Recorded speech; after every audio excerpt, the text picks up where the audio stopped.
बहुत सावधानी से कथा सुनिएगा और अपने चित्त में उतारिए।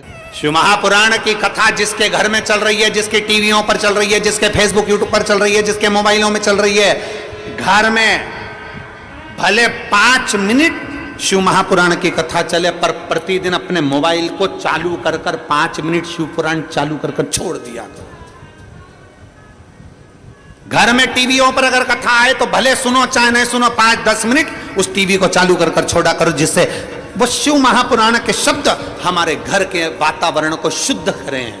मंदोदरी धर्म पत्र गया मंदोदरी के हाथ, मंदोदरी दौड़ के रावण के पास पहुंची। लंकेश की जय हो, लंकाधिपति की जय हो। रावण ने सोचा आज तो बड़ी जय जयकार हो रही मेरी, और मेरी धर्म पत्नी कर रही है। क्योंकि जिंदगी में केवल एक धर्म पत्नी ऐसी होती है, वो हर कभी पति की जय जयकार करती ही नहीं कभी जिंदगी में। किसी की भी पत्नी हो वो कभी जिंदगी, तुम देखना अच्छे से अच्छे विद्वान की भी पत्नी होती है ना, विद्वान से विद्वान की पत्नी भी होगी, किसी विद्वान से विद्वान पंडित की भी पत्नी होगी तो एकादशी पड़ोसन से पूछ के करेगी, पति से नहीं। सोमवार करेगी तो व्रत करेगी, कोई हड़तालिका तीज का व्रत है, चतुर्थी का व्रत है, पंचमी का, जो भी व्रत करेगी पति से नहीं पूछेगी। इतना विद्वान पंडित, उससे दुनिया पूछने आ रही और वो पड़ोसन से पूछे तू कब करेगी, उससे पूछ रहे। और बेचारा पति को बुरा नहीं लगे, बता हम तो विद्वान, हमसे दुनिया पूछ रही और ये पड़ोसन से पूछ रही। इसमें पत्नी की गलती नहीं, इसमें पति की सबसे बड़ी गलती है। पति ने हाथ करके अपनी इज्जत खराब करी। एक महाराज जी थे प्रवचन में बोल रहे थे कि चतुर्मास में 4 महीना बैंगन नहीं खाना चाहिए।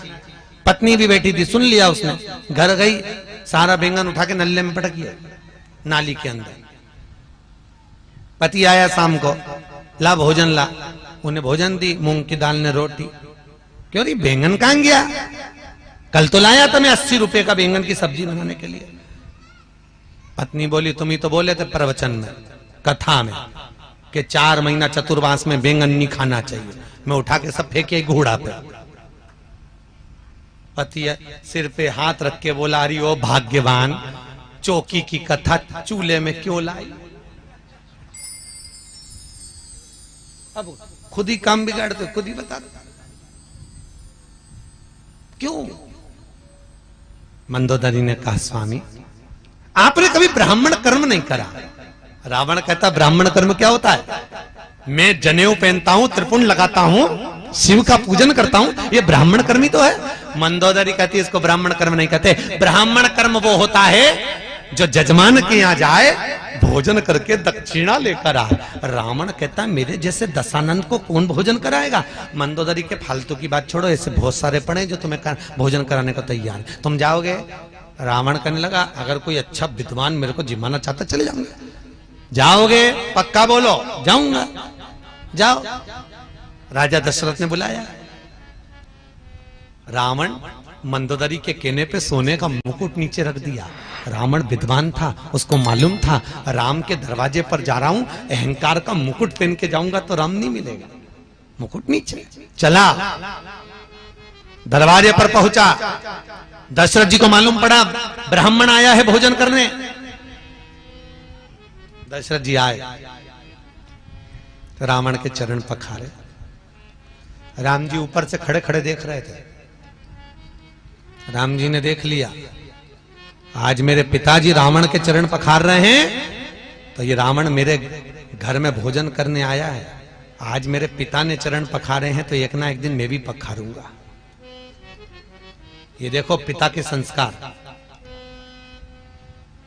आज इसने कहते ना, गायत्री परिवार वाले नहीं कहते हम सुधरेंगे, बोलो जम के, युग हम बदलेंगे, युग बदलेगा। कब बदलोगे भाई, तारीख भी तो निश्चित करें।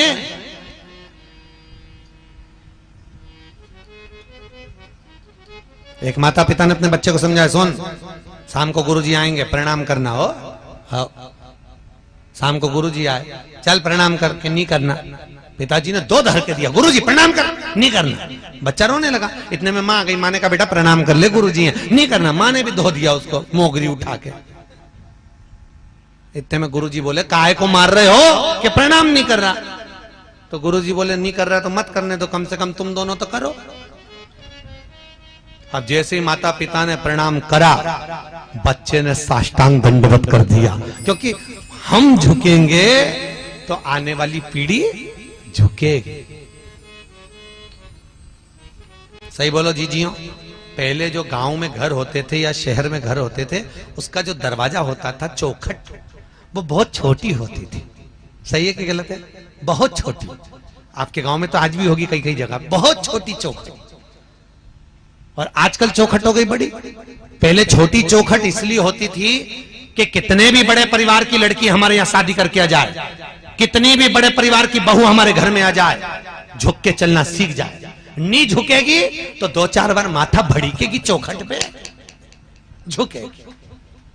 आजकल चौखट हो गई ऊंची, तो बहुएं भी बोल तो रही डुकरिया बोल, वो काय को झुके, वो काय को झुकेगी। इसलिए निवेदन है, बहुओं को झुकाना है तो चौखट थोड़ी छोटी कर दो। अगर छोटी नहीं हो तो घर से एक पटिया खरीद ला, ठोक दो। वापिस थोड़ा झुकना सीखिए।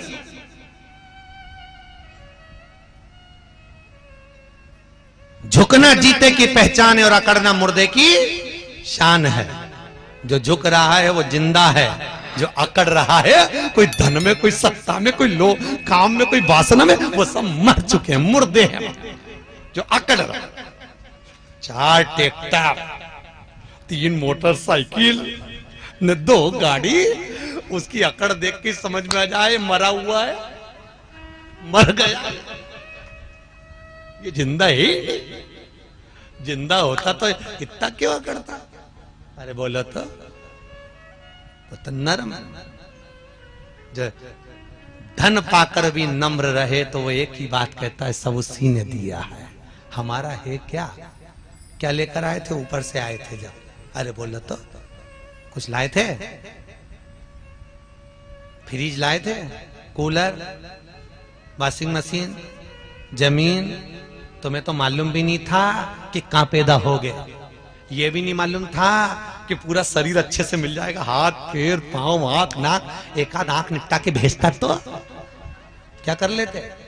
अरे बोलो तो वापिस के झगड़ा करने जाते हैं कि लड़ाई करने जाते हैं? पूरा डिपार्टमेंट अच्छा दिया उसने। तुम्हें यह भी नहीं मालूम था कि अच्छे घर में पैदा हो जाओगे, पान तलई में आ जाओगे, अच्छी जमीन जायदाद घर परिवार सब अच्छा मिल जाएगा, अच्छे कुल में पैदा हो जाओगे। ये भी नहीं मालूम था किसी भिखारी के घर में पैदा हो जाते और घंटा घर के पास में कटोरा लेके बैठे रहते। तो बोलो तो सही, उसकी कृपा कितनी है, सोचो। हर पल उसको धन्यवाद देना चाहिए, हर पल।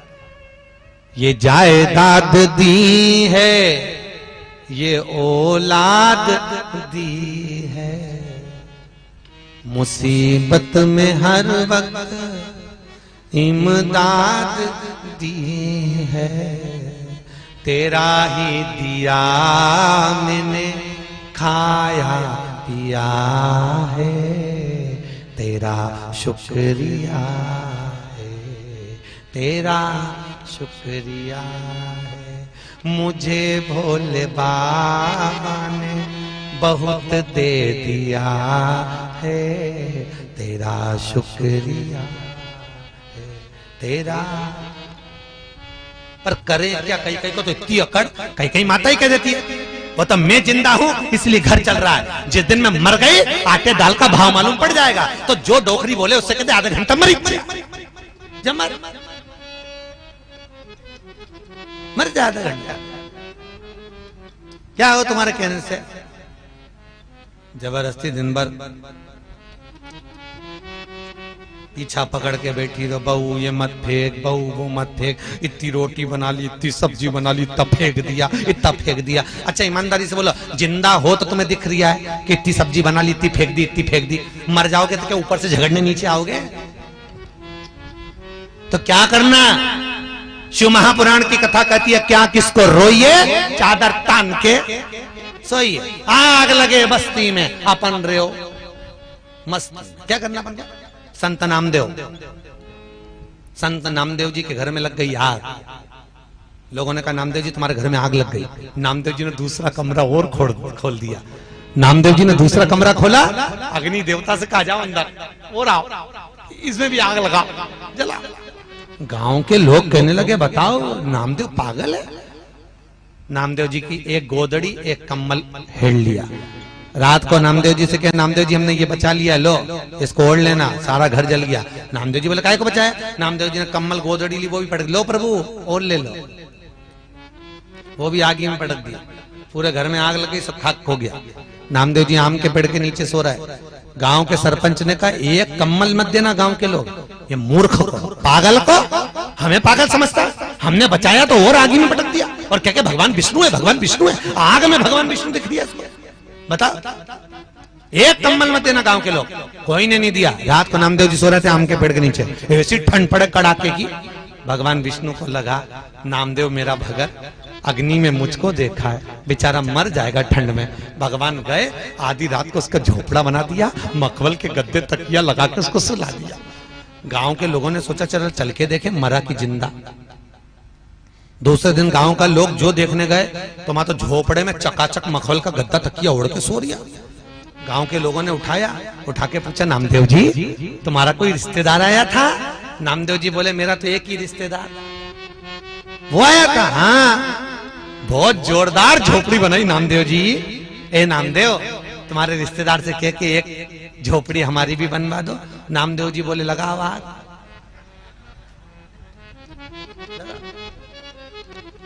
तुम अपना अपना घर में आग लगा, वो झोपड़ा बना। पैदा उसने किया। महाराज मंदोदरी ने भेज दिया। दशरथ जी चरण पखारे, राम जी ने देख लिया। राम जी ने देखा पिताजी चरण पखारा, मैं भी पखारूंगा। और आया था जब रामेश्वर धाम की स्थापना हुई, कोई विद्वान पंडित नहीं मिला। हनुमान से कहा कोई विद्वान पंडित लाओ।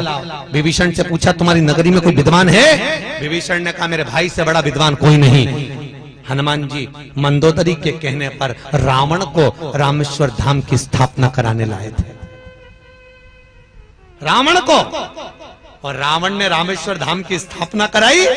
राम जी ने रावण के चरण पखारे तो रावण ने आशीर्वाद दिया विजय भव। जैसे ही बोले विजय भव तो हनुमान जी ने कोनी मार के बोला क्यों रे हार गया? रावण बोला हारा वारा नहीं उरे, तो तू नहीं तो बोला विजय भव राम जी को। तो के ये तो गुरु की गादी है, यहाँ कोई भी होता तो यही आशीर्वाद देता। युद्ध के मैदान में तो लड़ूंगा, भले ही के हाथ से मरूंगा पर लड़ूंगा जरूर। अंदर प्रवेश भोजन करा रावण ने। दशरथ जी ने पूछा बोलो दक्षिणा क्या दी? रावण ने कहा दक्षिणा तुमसे काय करूं? जिसके कारण भोजन करने आया, जिसने भोजन बनाकर खिलाया, दक्षिणा वो देगी। सीता को बुला। सीता को बुलाया। जानकी जी सामने खड़ी, रावण सीता को देख रहा, सीता रावण को देख रहे। सीता जी ने पहचाना कि रावण को, ये वही लंका का राजा रावण है जिसने धनुष यज्ञ के समय पर उपद्रव मचाया था, आज मेरे यहाँ भोजन करने आया। सीता जी ने पूछा बोलो ब्राह्मण देवता दक्षिणा क्या दूं? रावण बोलता है सीता जो दक्षिणा में मांगूंगा दे दोगे? हाँ मांगो। उधर मंदोदरी हाथ जोड़ के बैठी, सरस्वती मैया आज कुछ ऐसा चमत्कार कर दे, ऐसा चमत्कार कर दे कि मेरा पति का दूसरा जन्म नहीं हो, मोक्ष हो जाए, क्योंकि मैंने राम के दरवाजे पर भेजा है उसको, राम के दरवाजे पर कुछ कृपा कर दे। और रावण, सीता जी पूछ रही है दक्षिणा में क्या चाहिए?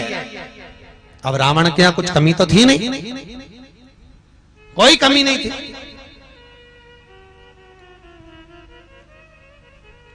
बस सरस्वती ने चाल चली, सीता जो मांगूंगा दे दोगी? सीता जी ने कहा मांगो क्या चाहिए? रावण मांग रहे थे मुक्ति, मुंह से निकल गई मुक्ति दक्षिणा में। सीता दक्षिणा में मुझे मेरी मुक्ति चाहिए। सीता जी कहती हैं दूंगी पर मैं नहीं दे सकती। सीता जी को मालूम था मुक्ति देने वाली मैं नहीं, मुक्ति देने वाला तो राम है। सीता राम के पास गई, दक्षिणा में रावण मुक्ति मांग रहा है। राम जी कहने दे दे। सीता जी कहती हैं अगर रावण को दक्षिणा में मुक्ति देना है तो पहले लंका में भक्ति को भेजना पड़ेगा। लंका में भक्ति जाएगी तब रावण को मुक्ति मिल पाएगी। राम जी कहते हैं लंका में भक्ति भेज दूंगा। सीता जी कहती हैं तुम्हारी इस धर्म पत्नी का एक नाम भक्ति है, जब तक सीता लंका नहीं जाएगी तब तक रावण को मुक्ति नहीं मिल पाएगी। राम जी कहते हैं सीता मेरे शंकर के भगत को मुक्त करने के लिए तुझे लंका भेज दूंगा। और सीता लंका में गई, ऐसी भक्ति हृदय में बैठी रावण के, ऐसी भक्ति बैठी कि रावण मुक्त हो गया। मुक्त मुक्त।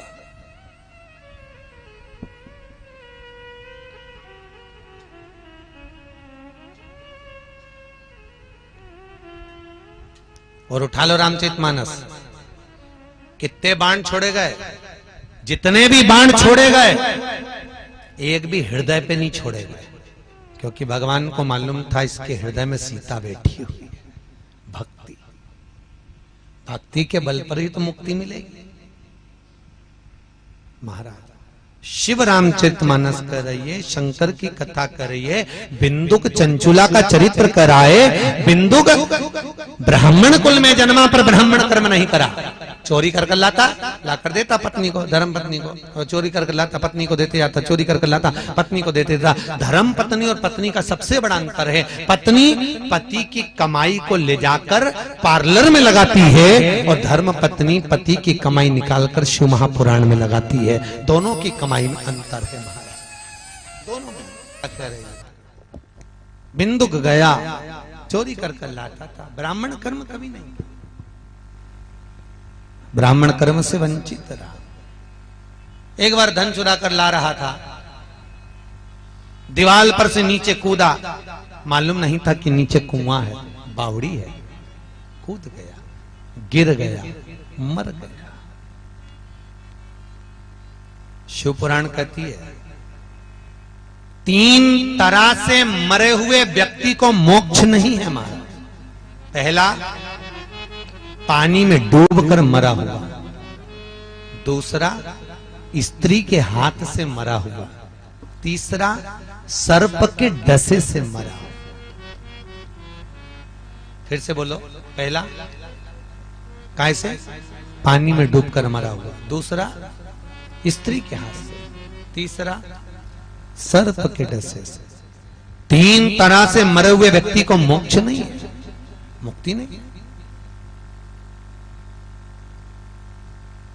पानी में डूबकर मरे हुए वाले व्यक्ति को मोक्ष नहीं मिलता, वो प्रेत योनि में पड़ा रहता है, भटकता रहता है, पर उसको ना तो मुक्ति का मतलब है ना दूसरा जन्म होता है और ना मोक्ष। ओम श्री शिवाय। नमस्ते दर्शकों, आज की जो कथा है वो पंडित प्रदीप जी मिश्रा द्वारा जो है महाराष्ट्र में सुनाई जा रही है। जैसा कि आपको पता होगा महाराष्ट्र के धुलिया में जो है कथा चल रही है। कथा के दौरान पंडित प्रदीप जी मिश्रा ने जो है बहुत ही अच्छा जो है प्रवचन दिया है और साथ ही में जो है भगवान शिव और माता पार्वती के बारे में जो है वर्णन किया है।